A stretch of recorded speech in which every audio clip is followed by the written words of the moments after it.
Hello, coffee people. A journey of 1,000 miles starts with one step. And today we start the journey of telling stories and educating people about coffee. We shall be having different people from different areas of coffee in the coffee chain, telling stories and educating us. So join me, Harun M. Thiongo, or if you like, Coffista, as I take you through this magical journey of coffee from farm to cup. Welcome. Hello, coffee people. Welcome back to our episode whereby we shall be talking everything about coffee. And today we're joined by one of the most well-known guy in terms of coffee export. Actually, he helped me to do some exports, and I was a little bit confused about how I'm going to juggle around the whole thing. And he's a CEO, a managing director of Torch, and he's going to explain further more about himself. And ladies and gentlemen, please clap your hands together to welcome the one and the only Mr. Marty Pollack. Hi guys, so happy to be here this morning. Nice to see you, man. Yeah, it's good to be here. Finally, it's happening. Yeah. Actually, the first time we met, and I was like, I need to do something with you, man. Yeah, it's great to be here with you and get to chat about coffee. Sure. Tell people about yourself and introduce yourself. All right, so as you mentioned, my name's Marty Pollack. Yeah. I was born in the United States. Sure. Grew up there for the first 20 or so years of life, Mm-hmm. and then in 2005, moved to China. Okay. And didn't know how long I'd be there. Didn't have a real clear plan of what to do. Yeah. But after a few years, I actually started working in coffee in China. Okay. A lot of people are very surprised by that. They assume that I started coffee in the U.S. Ah. But other than a casual drinker in America, and Yeah. didn't know anything about specialty, didn't Sure. know anything about quality. Yeah. I actually started working with a cafe startup in China in, I guess, 2008. Okay. And woke up one day and realized 20 years had passed, and we'd been working with farmers and exporting Chinese Sure. coffee. A lot of people didn't know we grow coffee in China. Yeah, I actually never know until I met you. Yeah, there's quite a lot. So let me ask you, you moved from America to China because of coffee, or you just went for studies? No, first I went to study. Okay, in China. And studied Chinese. Okay. And ended up a few years later getting married and then starting in coffee, not with any real intentionality. But the more I learned about coffee, the more I liked it. And the more I realized there was so much, like coffee was so huge. Sure. And I was doing a different business at the time. Yeah. And then one of my good friends who was working in coffee said, you should really stick with coffee because it's so global. Yeah. Everywhere in the world is either growing or drinking or both. Yeah, sure. And I didn't know, so I went and did some research and found out, yeah, it's true. And as a guy who likes to run around here and there, I thought, this is a good industry. So that was really the deciding factor to stay with coffee. Okay. And, So you studied Chinese? Yeah, I studied Chinese language and culture Mm-hmm. when I first arrived. And then, slowly How did you fall in love fell with into coffee? So actually, honestly, when I first moved to China, I wasn't drinking coffee at all because I'd been back and forth. Yeah. And I'd heard that at that time, other than 3-in-1, there was no coffee there. And so I thought, before I leave, I should just quit drinking coffee because the other foreigners who I knew in China were suffering because they were looking for coffee and couldn't find it. Yes. So I had decided before I left, I better just quit altogether because better to quit than to be disappointed. be suffering looking here and there. So the first couple years, I didn't take coffee at all. And then when my friends started the cafe and asked me for help, I was like, okay, I'll help. And then that company grew really quickly. They started roasting themselves. They started, bringing coffee from other countries, and they started cupping. And I was just around. I had no real interest in coffee as a beverage or as an experience, but they were cupping all the time. Yeah. And I would see these guys with this long, skinny table with 30, 40 cups of coffee from all over the world, and they're slurping and making up stories from my perspective at the time, like blueberry. And I taste them like, it's coffee. I can't feel blueberry. Yeah. They're like, oh, this one's so floral. And I taste them like, this one's also coffee. And so I tasted 20 and maybe could tell the difference between like 1 or 2, and all the rest were just all the same. Yes. And they're there just saying, oh yeah, I got some ripe mango. Yeah. I'm like, really? So I'd go back and I'm like, I think these guys are just liars. Yes. But slowly you start to develop a palate and start to learn how to differentiate aromatics and flavors. And I got tricked into taking a Q grader course early in my journey. I was supposed to just be there. I wasn't supposed to take the course. So they sponsored you, or they? No. So I was there as an employee, Oh, okay. and it was the first one offered in mainland China. Was it on the same company, Torch? Yeah, no, it was the previous company that I was working for, which is Okay. actually still going. It was one of the older coffee companies in China now called Greenhouse. Okay. It's been sold several times, Yeah. but it's still in existence. Yeah. And we had set up a new training lab, Okay. and they brought this trainer from Mexico, and they're like, we're going to teach cupping, and I thought, okay. Why not?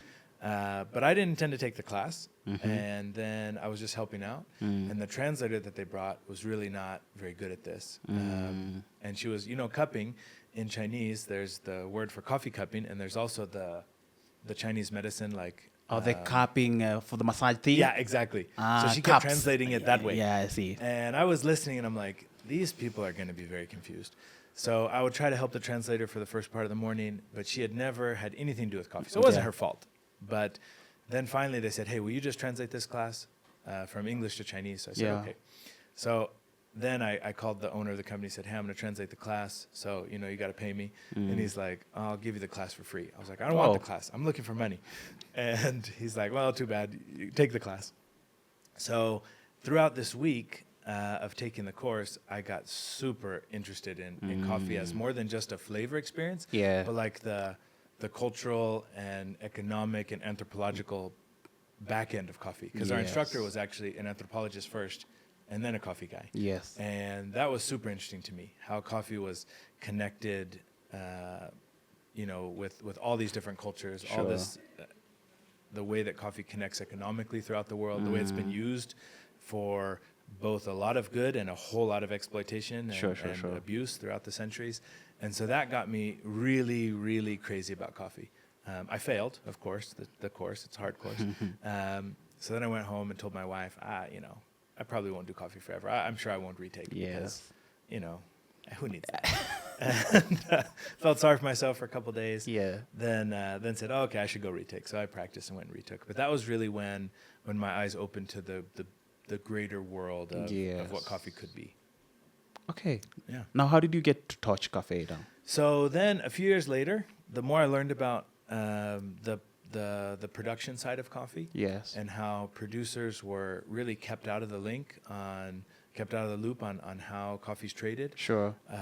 Most of them I didn't know, but I later realized that most coffee producers around the world had never had a cup of coffee. Yeah. They had no idea what coffee was the way we knew it. Yeah, we knew coffee as a drink, maybe as a bean, maybe as a green bean. Yes. They knew coffee as a tree and a fruit, and maybe as a parchment. Yes. But there was this huge gap between when I say coffee and when they would say coffee. We were not talking about the same. That's for sure. Thing. That's for sure. And the more I learned about that, the more I thought that system is not okay. And as a part of the industry, I should be a part of changing it. Yeah, sure. I don't have a lot of money, a lot of power, a lot of ability, a lot of knowledge, but whatever little bit we can do, we should do. Yeah, because the industry shouldn't continue the way that it is. Yeah. So at that point, we started planning on, okay, we should move to origin and learn where are these breakdowns? Like, why do farmers and roasters have no same language, connection to each other, ability to communicate, and why are a lot of the traders keeping things very opaque? What happens in between, like how green coffee goes to other countries, or even within the same country, how it's traded, and how does coffee get better? Like, how can it objectively raise qualitatively? Yeah, sure. Coffee can a place that's growing non-good coffee grow good coffee? And I didn't know. Those were all questions. So we looked at several options, and then in 2014 moved to Yunnan, the producing part of China. Like we mentioned, a lot of coffee is being grown in China, specifically in Yunnan province. Yeah. Moved down there and started just doing experiments, doing processing, doing fermentation, doing different things to see, could we make a place that had never really produced specialty coffee produce specialty coffee? Yeah. And then would the market receive it? Yeah. Because we looked at a lot of initiatives, a lot of nonprofit projects trying to connect coffee to the market. Yeah. But oftentimes they were lacking a qualitative part. They were just trying to connect bad coffee to the market. Yeah, Well, of course, the market doesn't want bad coffee. For sure. They want it, but they don't want to pay. Or they did a lot of work to improve quality, but didn't connect that quality to the market. Yeah. So then again, it would start and then just die Go off. down. So I said, okay, it seems like we need two things. We need to improve quality, and then we need to connect that good coffee to the market. Sure.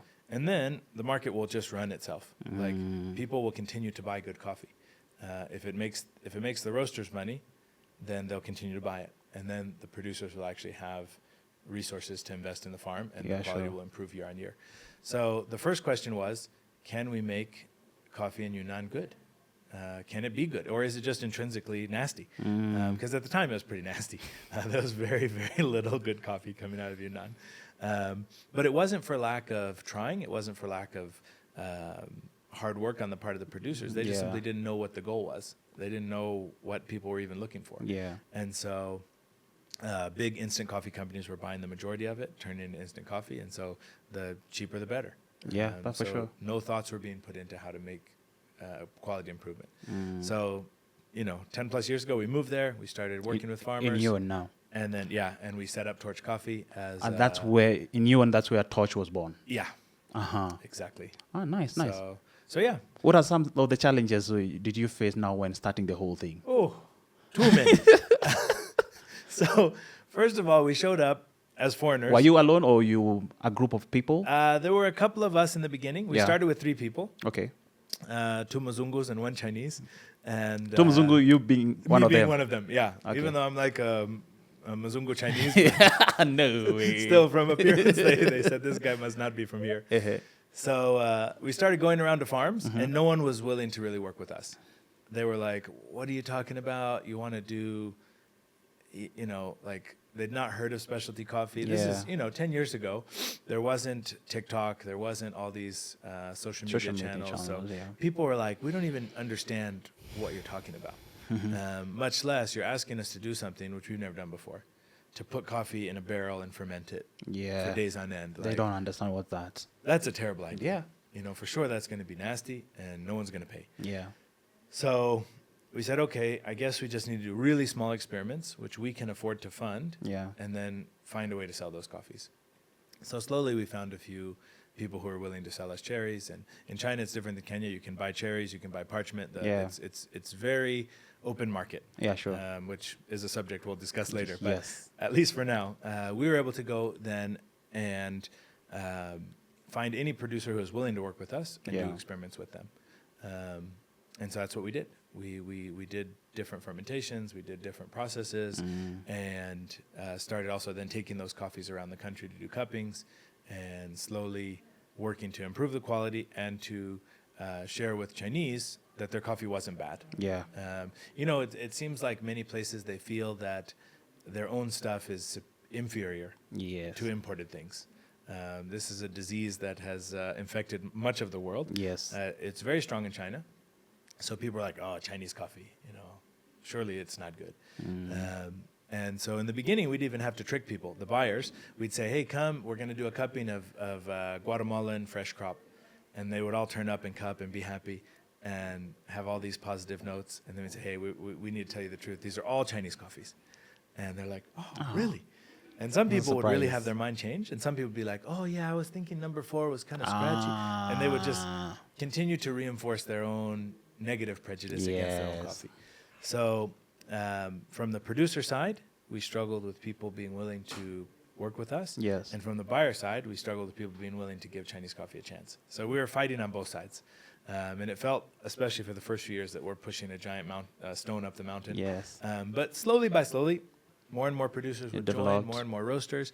And, anything meaningful usually is grassroots. Yes. So the transformation, now if you go to China in 2026, which we're about to be in, any specialty cafe, you'll find at least 1 or 2 beans from China. Yeah, sure. For sure. It's become China's a thing right now. Yeah, it's a reality. Yeah. And even outside of China, you'll find in the Middle East, in the US, in Australia, all over the place, you're finding really good Chinese coffee.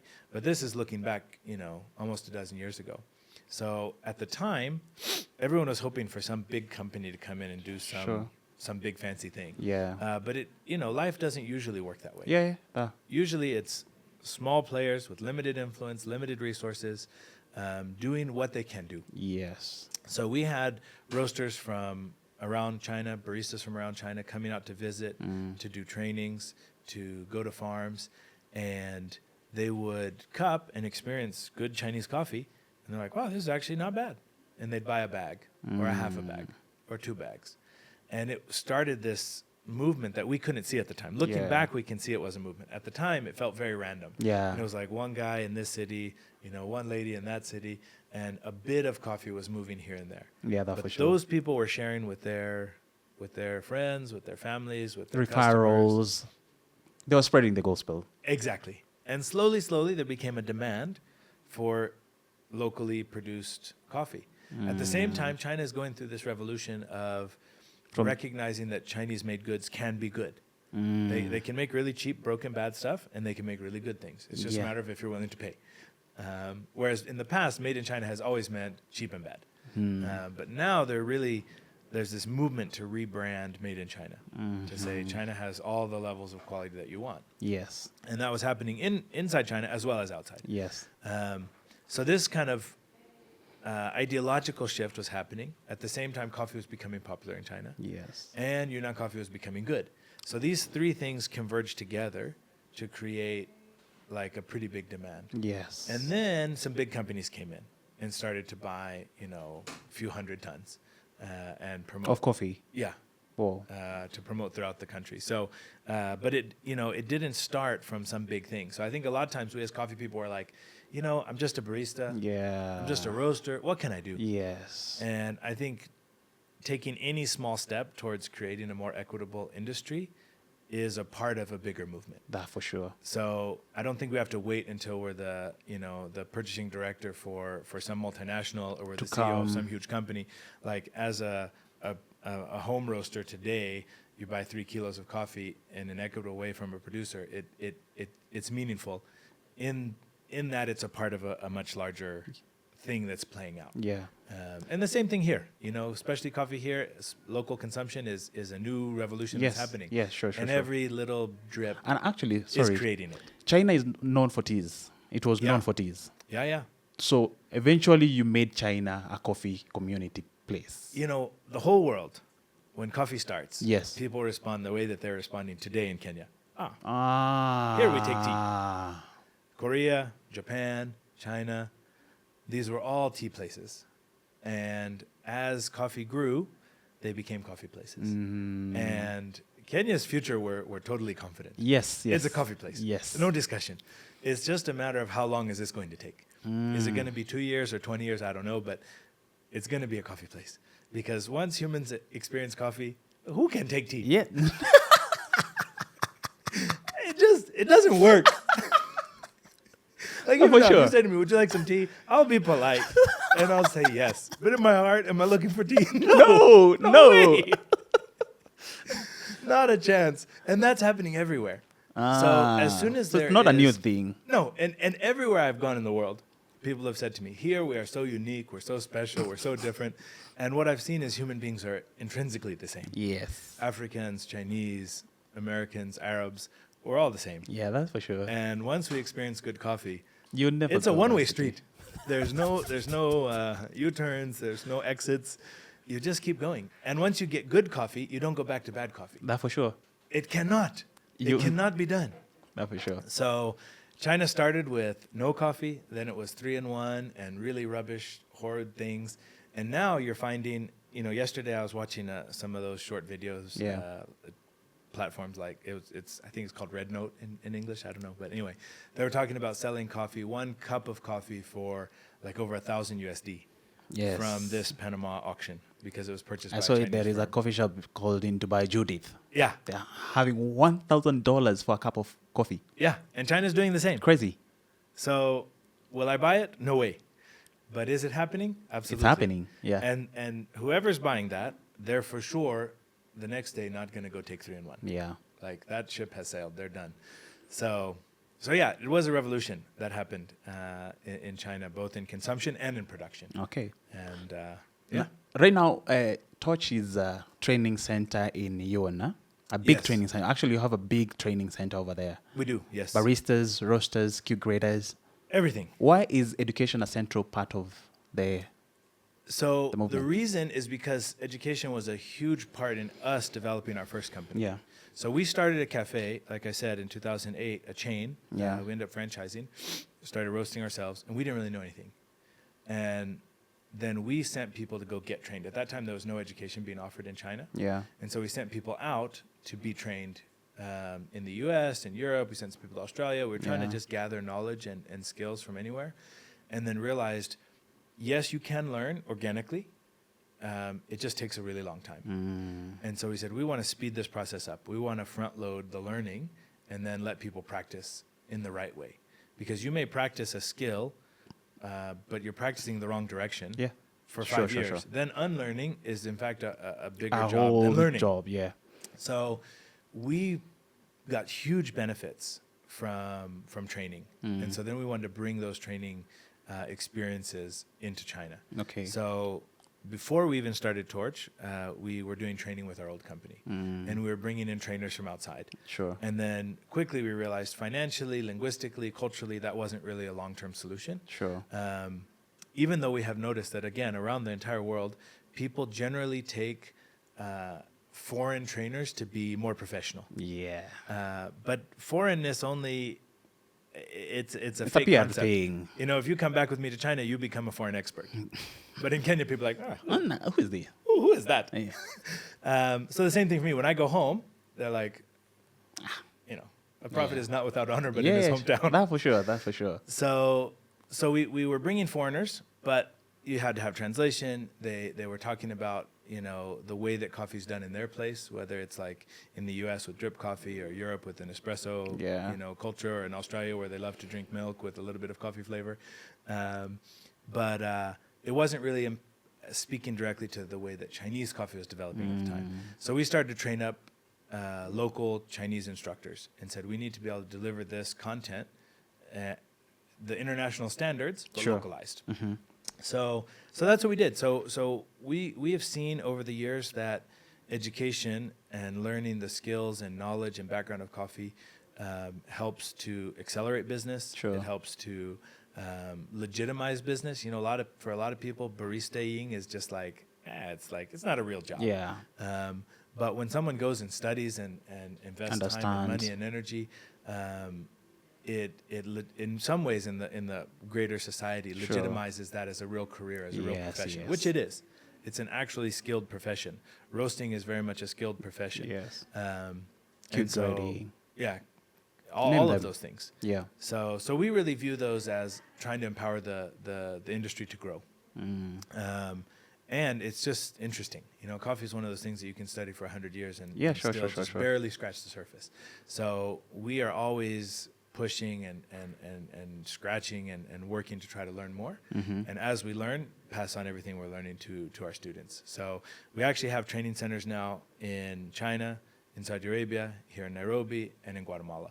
Oh. And one of the things that we love to do is try to cross-pollinate knowledge. Yes. So to learn the local knowledge in Kenya from producers about soil management, about pruning, about varietals, about wash process, and share that with producers in Guatemala and back in China, and then take the Guatemalan understanding of shade. You know, they're excellent at shade management, which is a skill that's lacking in Kenya. Yes. And instead of us coming in and saying, hey, we want to bring producers from other countries who have generally not been able to communicate due to language and finance, and allow for that cross-pollination to happen. That was kind of our ethos, or our purpose in doing education, is we really saw it supporting the growth of the industry, and supporting it to grow in the right direction. You know, we didn't want Chinese coffee to grow in some crazy way, but really to still remain focused on quality. And hopefully we really try to influence our students to think about equity in the supply chain and sustainability throughout the supply chain, both environmental sustainability, but even more for me, it's economic sustainability for the full supply chain. How do we encourage our friends and our students to think about their role in creating a supply chain that's long-term sustainable and equitable? And because we offer our trainings at origin in China as well, everybody goes to the farms. And I think visiting a farm for a coffee professional is such a valuable experience. To see the work that goes into it. And to understand more. Yeah. and to see how much energy is put forth just to make one little cup of coffee. Yeah, that for sure. You view every coffee very differently after those experiences. Now, you're a professional Q grader. You went through the Q grader CQ, I think. Yeah. And you were certified. Explain to us further about this program that SCAR brought in and how it gave you nightmare about the whole thing. And learning the whole thing to learn something else. It was crazy. So this is a very controversial subject, Yes. but one that I don't shy away from at all. Yes. You're being bold on Instagram talking about it. Yeah, and we'll continue to be so. So I personally have seen the benefits of the CQIQ grader program around the world. Yes. Specifically at Origin. Yeah. I'm sure it's also helped a good number of roasters and cuppers and people in other countries. Yes. But my focus is always, how do we empower producers to actually make money, and how do we encourage the next generation of producers to have a career to stay on the farm? Not to stay on the farm because they don't have options. Yeah. But when they have an option to go to the city and find a job or stay on the farm, that they can stay on the farm. Yeah, that for sure. And have a good life there. Yeah. And I've seen how creating an objective quality score and an objective way to talk about quality is incredibly beneficial. Even if we don't agree with the score. A lot of people are like, well, it puts too much power in the hands of the buyers to say what's quality. Okay, but that's not really how it worked in real life. How it worked in real life is if you and I were both trained in the same system and you were selling me coffee and I called you and said, hey, I need an 88 scoring, black currant, dark berries, a bit of grapefruit, some floral and honey aftertaste, Kenya wash coffee. Yes. That's enough information for you to go find that coffee. Yeah, that's for sure. Or to produce it. Yeah.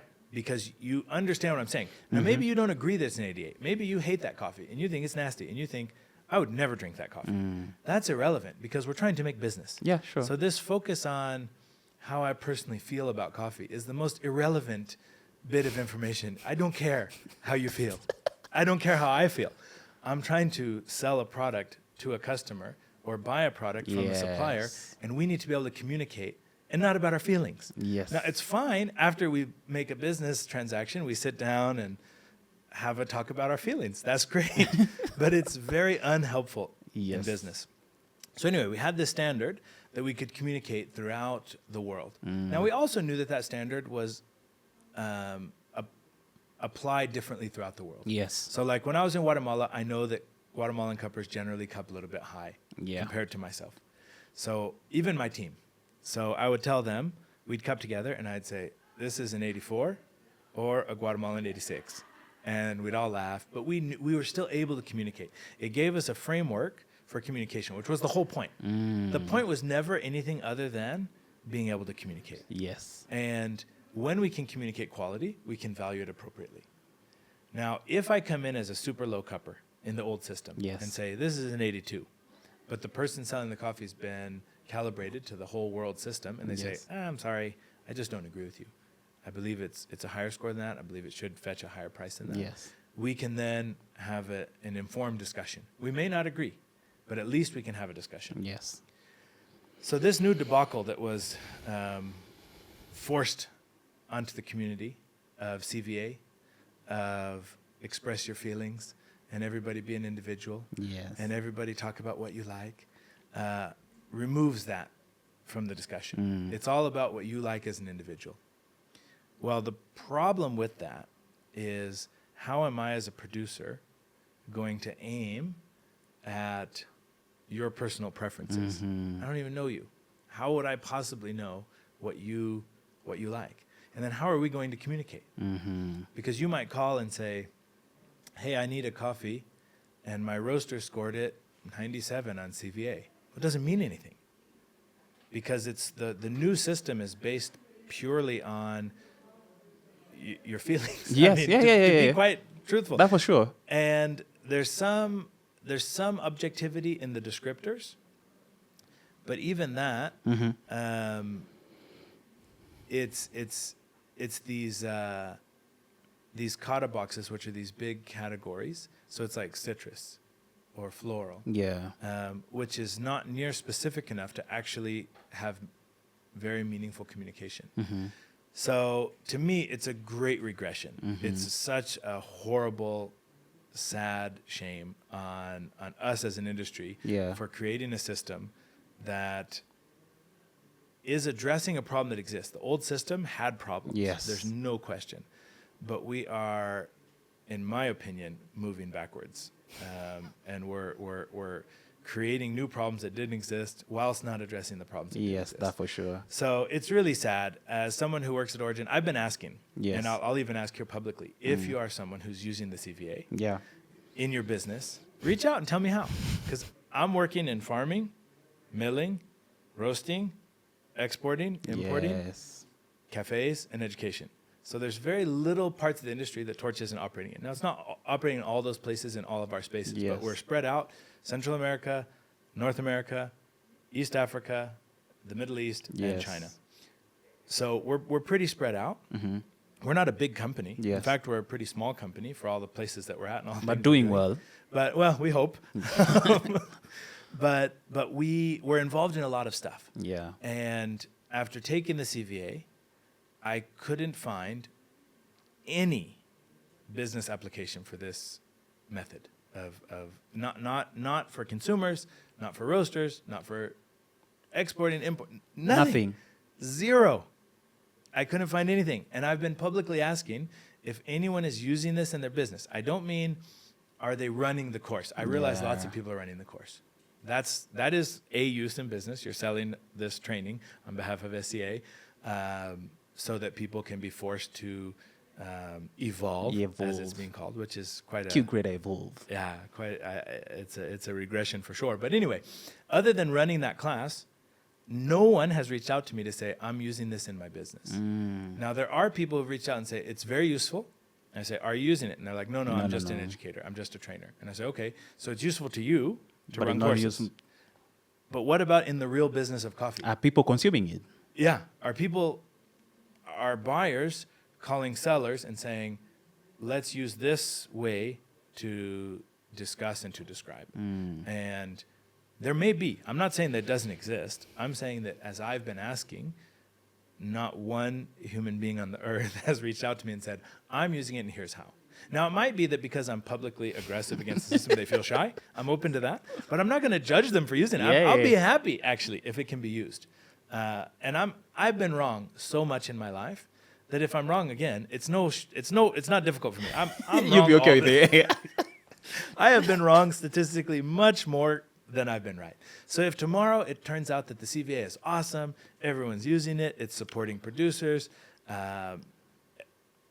resources are being shared more equitably throughout the supply chain, I'll be the first to come back on the podcast and say, hey, I was wrong. These guys are right. Let's all take and CVA. They're doing well. Yeah, I'm very happy to do so. And even if someone would reach out and say, here's how I'm using it, at least in the future I'll be able to say, there is one person or not say where they're from, depending on how shy they are, that's using it in this and that way. Sure. Now, I've heard rumors that there's one of my very close friends who's teaching CVA who says that they're working on it with some buyers and sellers in Asia. Yeah. But we haven't been able to connect, and it's not them personally doing it. They're the secondhand information to say it's being used in some sense. So that's the closest I've gotten to any real use. But if you talk about the old system, it's being used everywhere, every single day in cupping labs around the world. But there's a huge risk, which is as us old school cuppers get old, our sensory abilities will decrease biologically. Yeah. We'll be worse at smelling and tasting, and we'll be more and more disconnected from the trends of the market.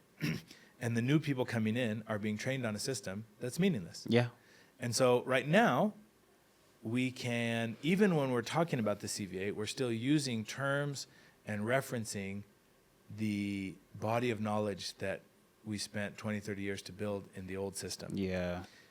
As soon as that no longer exists, we're going to be flying blind. And there's going to be back to the old days where there's no ability to communicate throughout the supply chain. You know, I'll tell you a story. It's a bit off subject, but probably 10 years ago, I had a friend in Indonesia. He would send me samples every year. His coffee was horrendous. Like, follow you home, disgusting. Like, after you cup, you're afraid to sleep. It was so bad. And we would tell him, bro, your coffee's nasty. And he's like, I'm here. I'm trying to work with smallholders, trying to help give these young producers a chance. And I said, that's fine, and I support you emotionally. Yes. But your coffee is nasty. So You have to work on it. Yeah, I cannot support you financially. Yes. Because if I buy it, I'm not going to be able to sell it. So I'm only going to buy it once. Yeah. And that will give these guys false hope. So you have to make the coffee good. And he's like, well, what's good? So I said, hey, come and study cupping. Doesn't mean you have to get a Q. There's tons of awesome cuppers who don't have Q. Yeah. Because it was financially not available. It was not available in their region. You know, it's a shame how few Q graders are in East Africa. Yeah. Because the financial barrier to entry was too high. Yeah. And the gatekeeping was too much. And there was a concerted effort by a lot of people to not allow people at origin to have this knowledge. Yeah. So there's problems with the old system. But anyhow, this guy told him, just come, learn how to cup. Then you can find good coffee. Then in the future, you can learn how to make your bad coffee good. But first, at least be able to source good coffee. Yes. So he came, he took Q, he failed miserably. He stayed for a couple of months, studied a bunch, practiced a lot, retook, passed, went back to Indonesia, and is now probably exporting 8 to 10 containers a year. We end up buying some of his coffee. He's got customers in the U.S., got customers in Europe. He's able to communicate very, very clearly, and he's able to understand what his buyers want and can translate that information back to the producers he works with back home and say, hey, guys, this is what we're looking for. And either let's produce it or let's find it. And just having that shared vocabulary, that shared language, and that shared understanding of quality opened up the market to him. Sure, sure. Now, there are also lots of stories of people taking Q and it benefiting them none. Yeah. It's not a silver bullet. And now it's dead anyway, so there's no chance. But yeah, anyway, that I don't see how that could possibly happen with this new system of self-expression and sharing of feelings. I just don't see in any way how it's going to be beneficial. Sure. So, in fact, we've been working with an organization called SCI, the Sustainable Coffee Institute, to create another objective cupping training course. And it just launched in October. I took it. I failed a couple of the things, but ended up being able to retake and pass. I fail a lot. I'm like the king of retakes, but I don't mind. You know, you're used to it. Exactly. It's part of life. And so we're trying to create another system that can maintain this huge body of work that's been done throughout the last couple decades of ability to communicate quality throughout the supply chain. Okay. It's not focused on the old form. It's not focused on any form. In fact, we believe that a good cupper should be able to pick up any form or no form and communicate clearly. Like, this coffee has this. Yeah. It has these attributes. It has this kind of body. It has this kind of or mouthfeel, this kind of acidity, this kind of aroma, and it's qualitatively in this range, and be able to communicate. So that course is coming soon. It's starting to be offered, in fact, around the world. It's slow. So it will be available over here as well? Okay. Yeah. We're going to do one in Kenya, I think, either in January or February. Okay. I'm going to run one in Saudi Arabia soon. There's one that just started today in China, and there's some coming up in the U.S. and different places. So nice. Hopefully it will be an opportunity for people that wanted to do the real Q, or that are new in the industry and really want to know, how do we communicate qualitatively throughout, how can we find out what, as a seller, what do these buyers actually want? Yes. And vice versa. How do I, as a buyer, communicate, up the supply chain to either producers or traders or whoever they are. So yeah, hopefully it will be something useful for the industry. Yeah. And we'll see what CVA does. My honest assumption is it will be very popular in consuming countries, so that people can put the cert on the wall, and they'll run their new fake Q that they run here and there, and lots. There's thousands of Q instructors now, so they'll be running it everywhere. But so I don't see it going away, but I definitely don't see it actually having any impact. What attracted you to Kenyan coffee? Is there something that attracted you to Kenyan coffee? Yeah, so Kenyan coffee has always been my second favorite coffee. Globally? I can't lie. Yeah, globally. So my favorite is Yemen. Mm-hmm. I love Yemeni coffee, and my second favorite has always been Kenya. Oh. And it's always been hard to find good Kenyan coffee. Yes. We have suffered. And it's always been very mysterious. people talk about the Kenyan process where they soak it after washing and stuff. And there's all these rumors and theories and made up stories about Kenyan coffee, about how it works and why people do what they do. Yes. And, all these stories about these varietals, these mysterious things. Yes. And, so I've always been a big lover of Kenyan coffee. Yes. And 2 years ago was invited to come visit by some friends, and just found this place to be awesome. We just went all around here and there, and found out that Kenya is awesome. Nairobi is situated so close to the farms. You can land and be at a farm within an hour. Yeah. And that's very different for the rest of East Africa. Most other countries, you're going to be 5-6 hours in the car. So to try to host somebody for a day and go visit a farm and experience what production is very challenging. There's producing throughout the year, so you can do experiments almost year-round in different parts of the country. So from a research perspective, Kenya is fascinating because, like in China and in most of the world, we only have one shot per year to do experiments because we have one harvest. Yes. So the cherries are there, like in China right now, we have cherries from November to Feb, and then they're done. Whatever body of knowledge we built, we have to maintain for the next 8 or 9 months and then start again. Another season. And so doing experiments is a slow and painful process. Whereas here, we can be processing with only maybe a month or two of lag time. There's always going to be cherries somewhere. Sure. And so We have two Colombia has seasons. the same. Yeah, and now because of climate change, those two are like... interconnecting. It's not clear when one stops and the other begins. Yes. And which is the supposed fly and which is the main. And this is a rumor that I think we need to dispel, that the fly crop is intrinsically lower quality. This is a trick made by traders to suppress prices. Yes. There is no data showing that fly crop is intrinsically, what's called fly crop, Making even it the low concept quality. of fly crop, it should be done away with. You'll find many areas in Kenya that what is called the fly crop is actually their main harvest. It's the biggest harvest. Now we get into that, how does the global coffee export look like today? A mess. It's the global world of coffee is experiencing more change and upheaval than in the last 3 years than in, I don't know. I've not been alive that long, but for the time that I've been alive, I don't think there's been as much chaos in the coffee industry. Whoa. With climate change, with price fluctuation, with leaders of certain countries doing certain things to create tariffs and making life difficult. With the EUDR, which to me is just a further meddling of European nations to try to impose some bureaucratic ridiculousness on producing countries. Also not a popular opinion, but one that I stand by pretty strongly. I get it.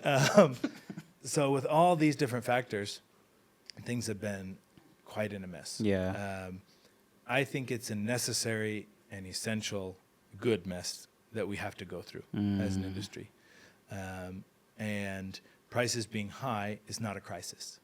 The crisis was 3 years previous when cost of production was higher than cost of sale. So that's a crisis. But you didn't hear anyone shouting that. Everyone was silent. The life is good.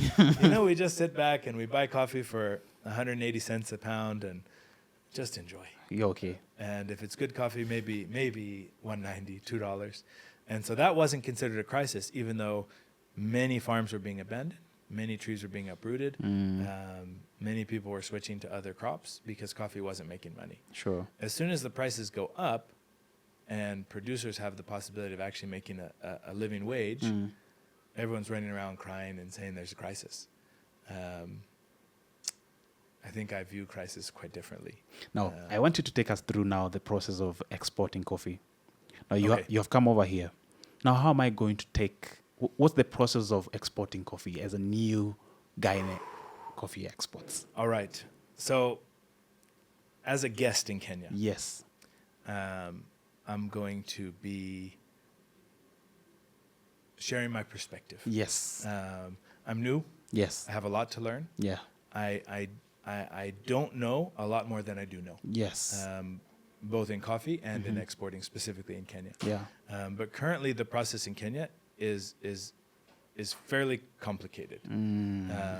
and heavily regulated.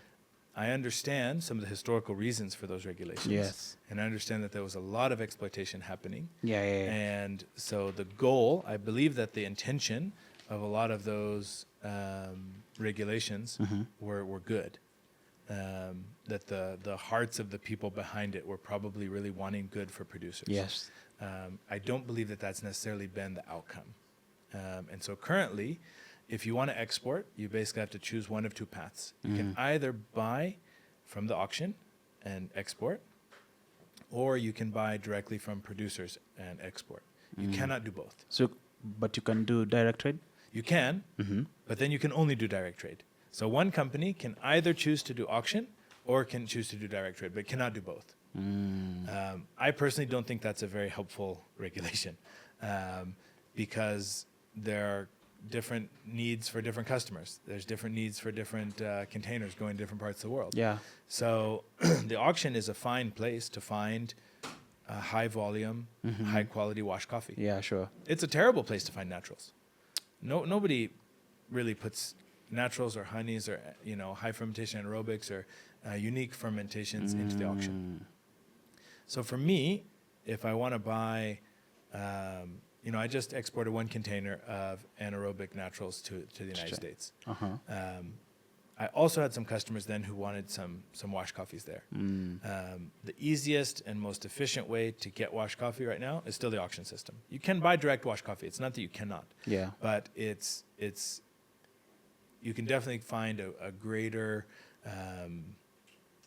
number of samples, a larger breadth of flavor profiles, a bunch more coffee in the auction than you can running farm to farm. But I'm not able then to buy from the auction and buy direct and put those in the same container and export. And so you really have to choose. You have to do one or the other. Either you do direct trade or you do the auction. Now, the container that you did to US, you did it from auction? This one from was the all farmers? direct trade. From the farmers? From farmers directly, yeah. And one from an estate. It was two different lots, one from estate and one from a co-op. Okay. And we worked with those producers on the processing method and on the fermentation and on how to do things in a way that fit the needs of our clients in the U.S. And so once you buy the coffee, you submit your contracts to the directorate. They go and test the coffee and make sure that everything's okay. Then you have to, the producer has to find somewhere to mill the coffee. Here locally? Yes, somewhere in Kenya. Okay. They need to mill because you can't export parchment or dried cherries. Yeah. So because naturals are a new thing, most of the mills are not particularly equipped to hull naturals. Yes. And they view them as bunnies. Yes, they call them bunnies. Yeah, which are the low grade, greens and overripe coffees that get returned. For those that, if you're not a Kenyan, you don't know what a bunny is. Maybe Tanzanians, they know. When the farmers bring their coffee to the wet mills, they pick out the greens and overripe black cherries and take them home and dry them, and those are called bunny. Generally, they're quite lower quality. Yeah. Oftentimes have a lot of defects, and they're lower priced and just not particularly high-end coffee. Yeah. After drying, bunnies and naturals looks very similar. Yeah. They're both the full cherry there. They haven't been pulped. And so traditionally in Kenya, naturals were not a thing. Wash was a thing. Yeah. I remember the first time I had a Kenyan natural. I had been told that naturals were illegal in Kenya. I don't know if that was ever the case. Only that they were they were used to make washed. And the government was showing them how to do washed, and that was the thing. Yeah, I don't think it was ever an official law saying you're not allowed to make naturals. I don't think so. No official thing. So, but that's the message we got. Yeah. So I was in the U.S., in Portland, and I went to a roastery or a cafe called Proud Mary. Yeah. And I saw in there they had a Kenyan natural, and I was super excited because I was like, oh, this is like something sneaky, something I don't know who smuggled it out. This was probably right before COVID, so maybe 6-7 years ago, and I had my first cup of Kenyan natural, and it was really good. It really got me excited. Now, the documentation that I need from you. Yeah.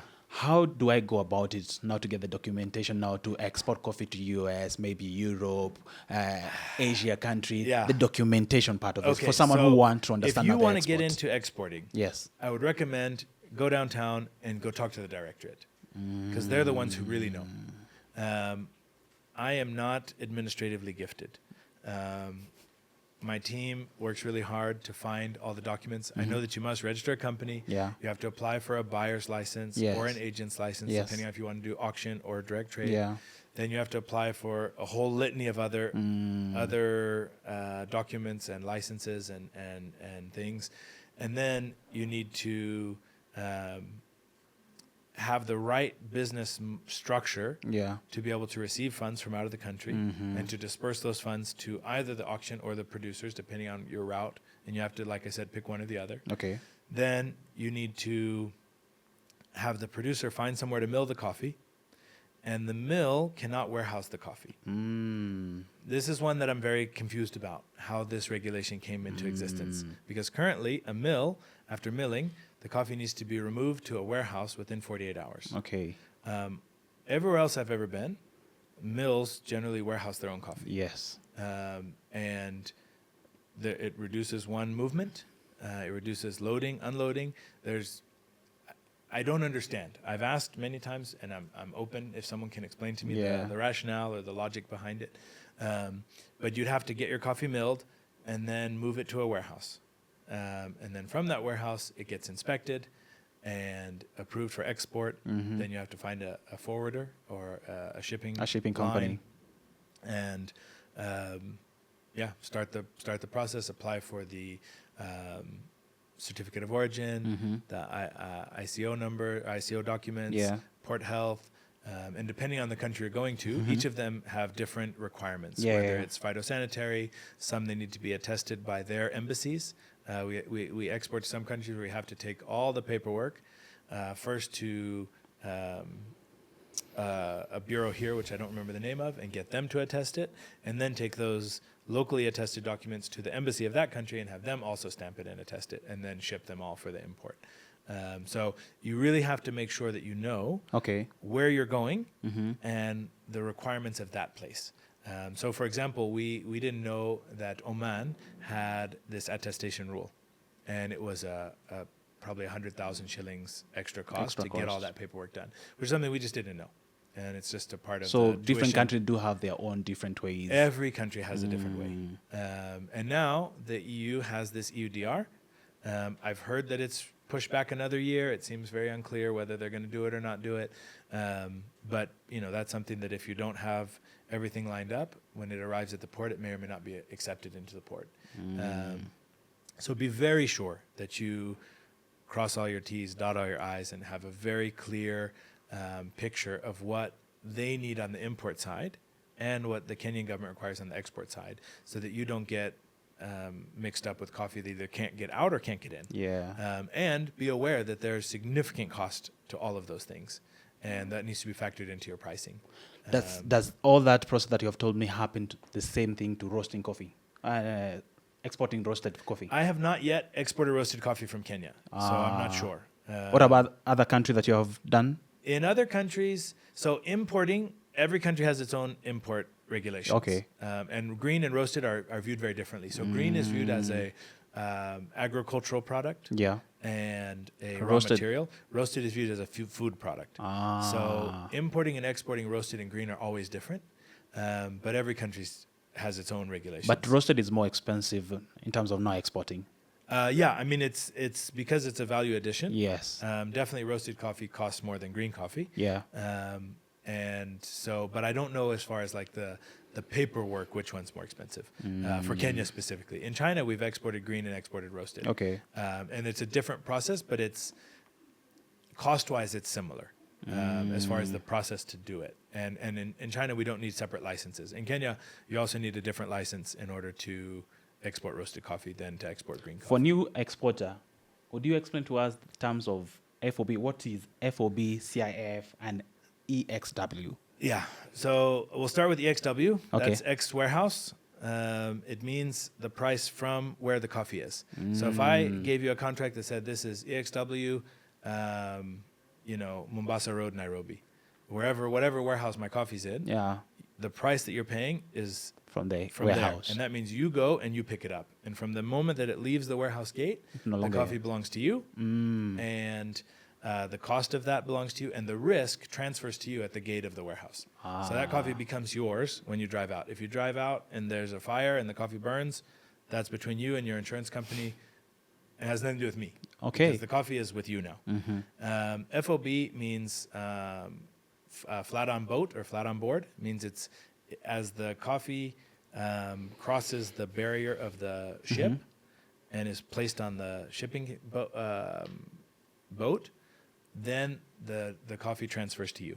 Okay. So that means all of the costs from, let's say you bought some Robusta from Busia, which exists, Kenyan Robusta. Yeah. And it's quite nice, actually. You tasted it? Yeah. I went heard there. they're having some good Robusta. Yeah, I went there because so many Kenyans told me there's no Robusta in Kenya.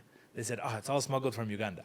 So I said, I must know the truth. So I flew out there, took a 100-hour matatu, got to Busia, and I saw by my own eyes there's definitely Robusta in Busia. And on the Kenya side, not the Uganda side.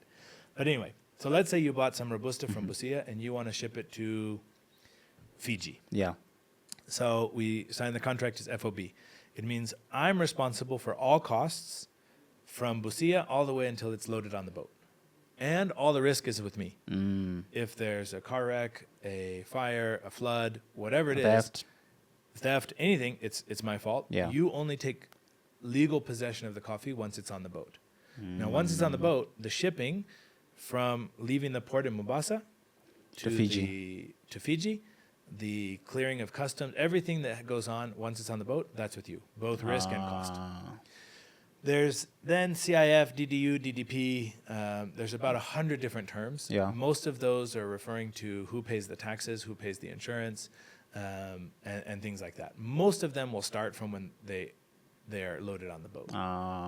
If you're doing export, so almost all of our exports we do FOB. So we find a way, whether by train or by truck, to get it to Mombasa. We pay the port fees and the loading fees and all that stuff. And then once it's on the boat, it's the responsibility of the customer. Now, of course, if they have problems, we have to support them. Yes, and we need to make sure we get them all the paperwork they need. The first time we exported to the U.S., we messed it up. There's a document that needs to be filled out within 24 hours of the boat leaving port. But you never. And we didn't do that. So when it arrived in the U.S., it was locked up for a few days, and we paid a bunch of fines and, more tuition. There's a lot of tuition to be paid in exporting. But we've been steadily paying. I think we're probably almost master's degree level at this point, but I assume we'll continue to pay until PhD because we like to make mistakes. So this last time we shipped, we have a boat on the water now going to the U.S. And hopefully we did it right. It will take how long? This one was 2 months. So we got some quotes. They wanted 101 days to ship from Mombasa to Houston. I don't know where they were going. Maybe the moon. Maybe they were going to stop off in Australia for a week or two, have a vacation. I'm not sure. But this one was 57, 58 days. So it really depends. Going to the Middle East is super fast. Usually you can do 2 weeks. China's fast and exceedingly cheap because the boats are coming from China full of everything, all this stuff that we have, and going back empty. So we shipped a container 2 days ago to China. And it was easy. I mean, the process is challenging paperwork-wise, but the cost of the shipping from Mombasa to China was like $200. Very cheap. Yeah, it was cheaper to ship from Mombasa to China than from Nairobi to Mombasa by a lot. So China, because the boats are all empty, so they just need something to fill the containers. Unfortunately now, Kenyan coffee has an 8% duty when entering China, whereas other East African countries are duty-free right now. So we have a hard time price-wise competing in China. But quality-wise, I think Kenyan coffee can still compete. And hopefully, we've heard the beginning of next year, that duty will be removed done. and we'll be able to go duty-free. What is sea pricing? Sea pricing. Yes. So there is a New York commodity coffee price. It changes every day. In fact, several times a day. And it's impacted by a huge number of factors. Much of the impact comes from the weather in Brazil. Brazil produces a huge amount of coffee. Yeah, as well. Among the biggest producers of coffee. By far the biggest. And they're 40% or something of global production. It's a huge, huge, huge quantity of coffee. And so if Brazil has a low season, the global coffee reserves will drop and the prices will go up. And there's a lot of forecasting. There's a lot of buying of futures. There's a lot of people signing contracts now for coffee that will be ready in May, June, July in Brazil. Cool. And they're buying that coffee today, and they'll trade those future contracts throughout the year until finally someone will actually take possession of the coffee. So a lot of people who work in specialty coffee think that the C market doesn't affect the cost of specialty coffee, but it very much does. These things are connected. And so when the C market is low, the commodity coffees are trading at a very low price. Specialty will also come down because overall coffee is trading at a lower price. Yeah. When the C market's high, even specialty coffees are going to increase. Sure. So, you can look, you can Google, what's today's C market, and it'll give you the price in U.S. cents to pounds, which is very inconvenient because we don't work with pounds outside of the United States generally, but they love to force this imperial number system on us. And so you have to you have to convert how many cents to times 2.2, which will give you the kilos price. Okay. But being aware that that's just a clean washed Arabica, or a clean Arabica doesn't necessarily mean washed. It's a clean Arabica coffee, not necessarily specialty, not necessarily interesting, but it's just the price of normal traded clean coffee.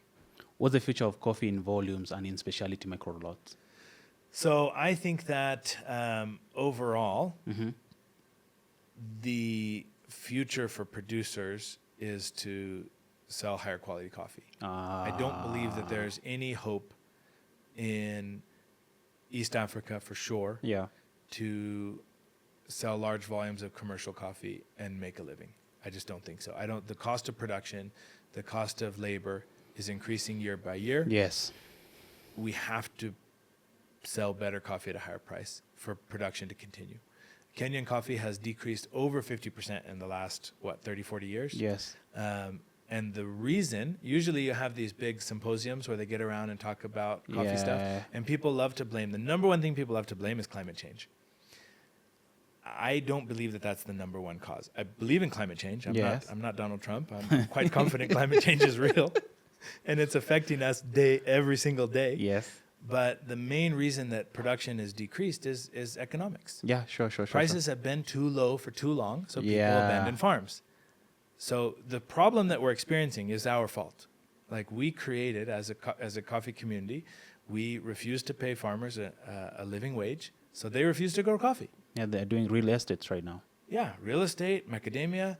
Yeah, avocados, raising bees, planting mangoes, doing nothing, just moving to town and selling half cakes and tea on the street, like doing anything other than growing coffee. Yeah. Because coffee wasn't making any money for so long. Yeah. So overall, production is dropping in most of the world, whilst consumption is going up. So eventually we're going to get to a place, which is where we are now, where the prices are increasing. The reason we love to blame climate change is because we're not personally responsible for climate change. Yeah, we can blame big corporations or God or governments or anyway, it's someone outside from us as active participants. Yes. We even say, look, I use a paper straw. I'm really a good guy. I recycle. I'm a very good guy. I drive a Prius.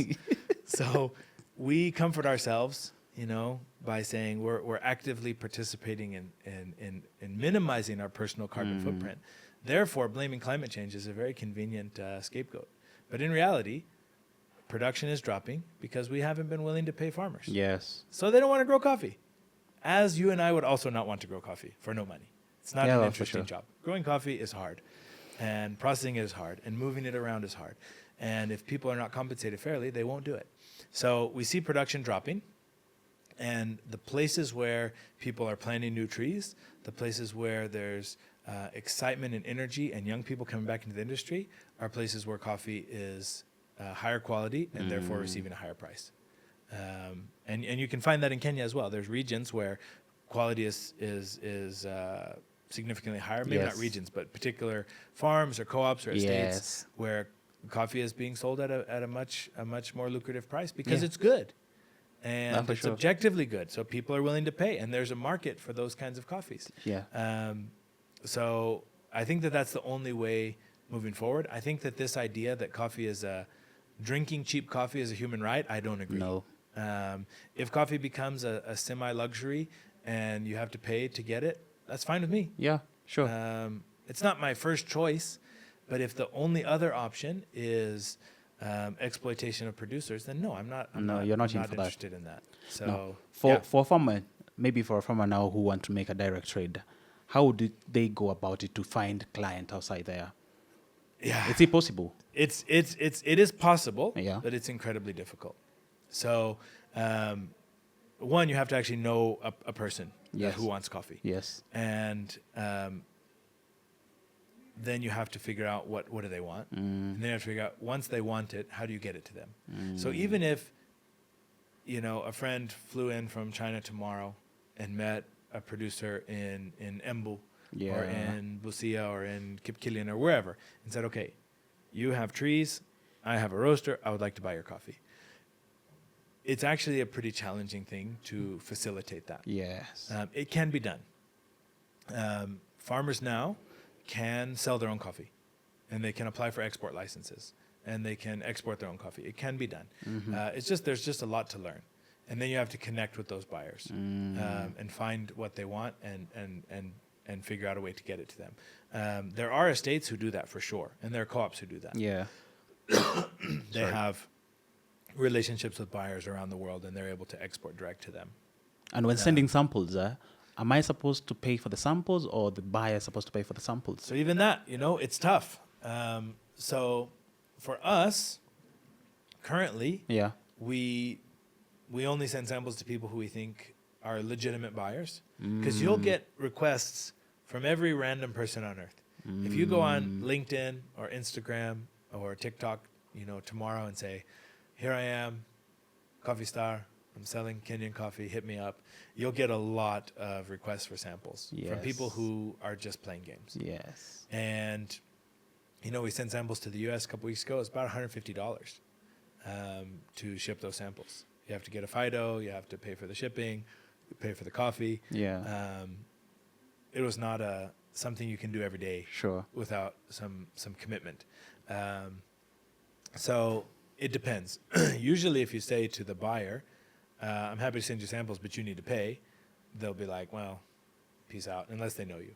So Whoa. you have to find ways to build those relationships of trust, because me as also an importer, I understand if I start paying $100, $200 per sample from people around the world, Yeah. and I get all this random coffee that I don't want, or even it's coffee which doesn't exist, I taste it and I think, it's delicious, and then I say I want this, and they're like, oh yeah, that's already sold, or that was my cousin's coffee, it wasn't really mine.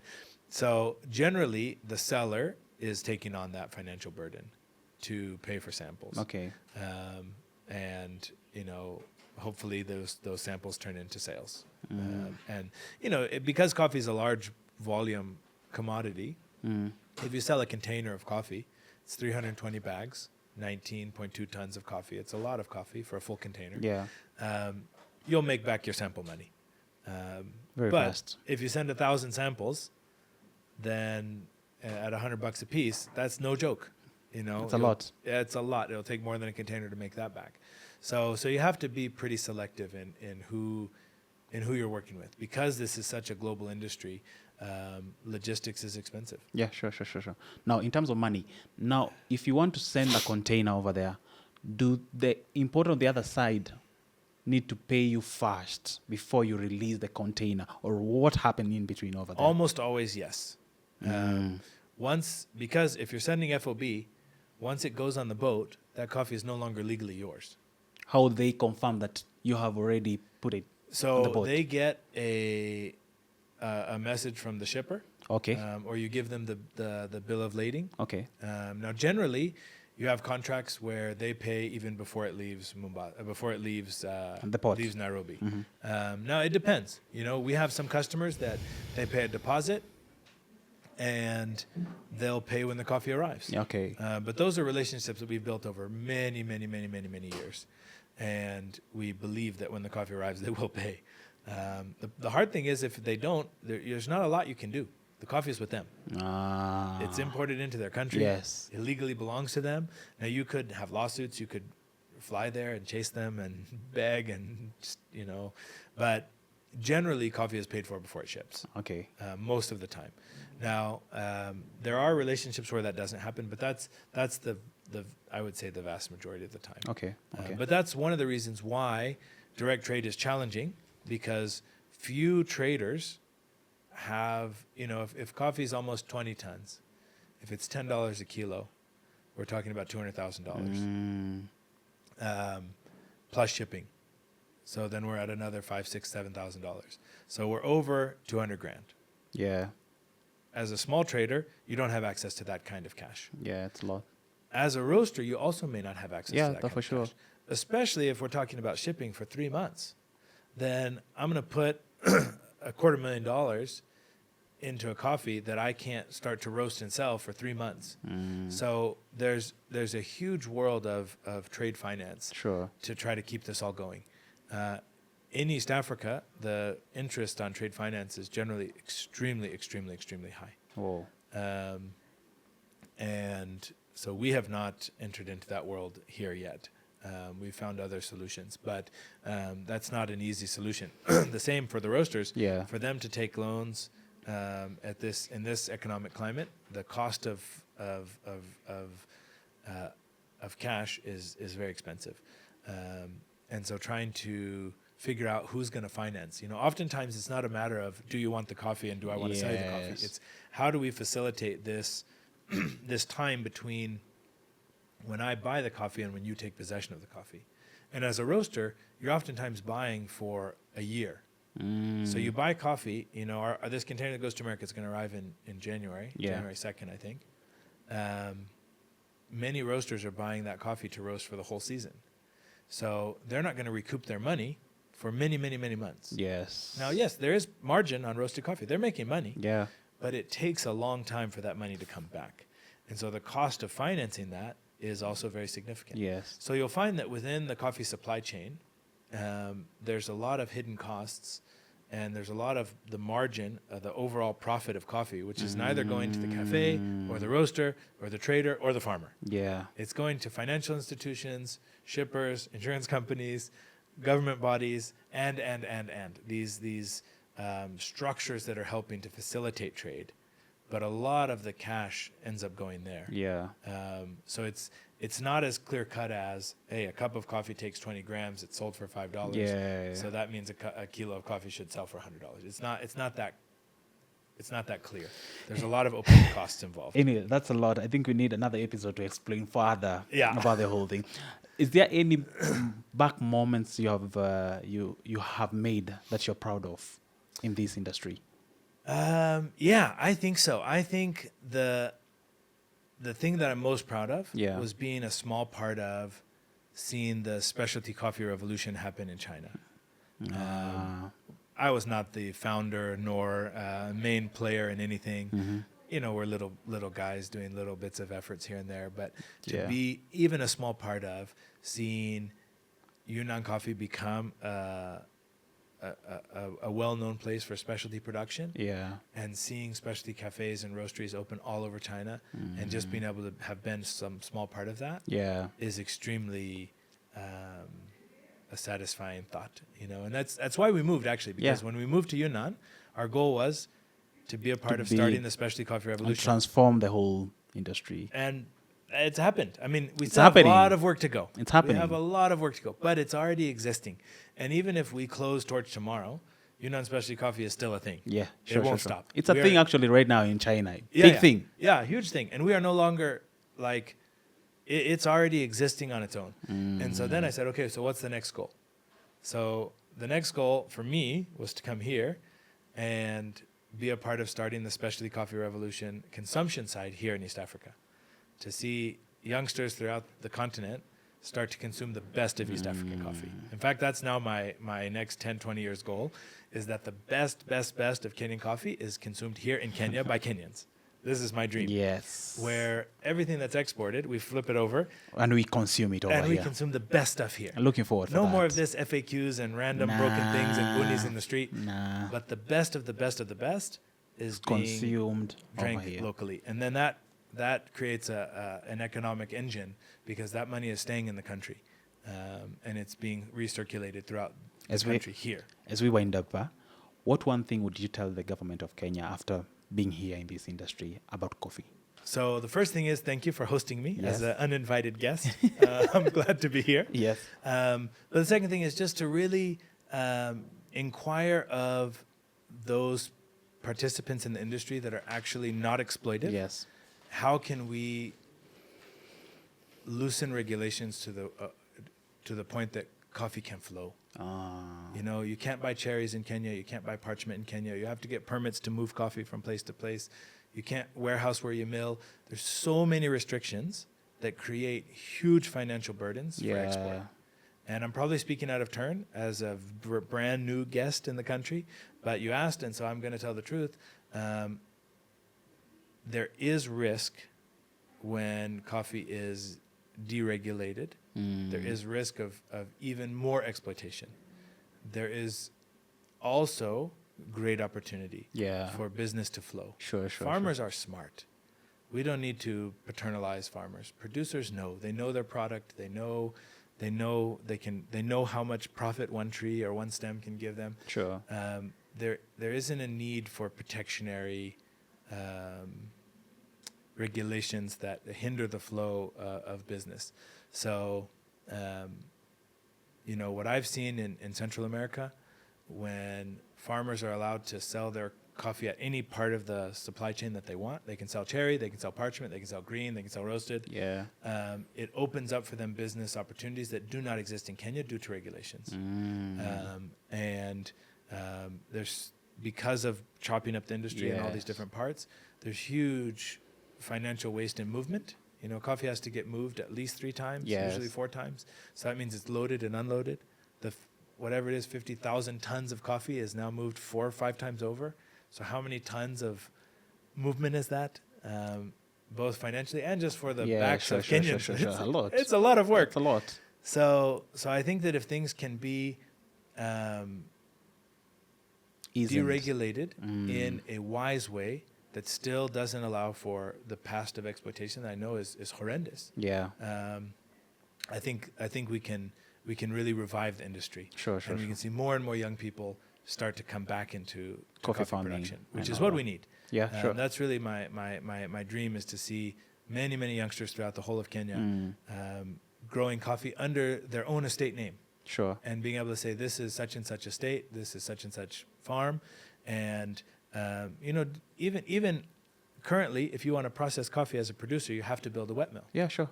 But there's many producers who don't want to wash coffee anymore. Yeah. They want to make naturals.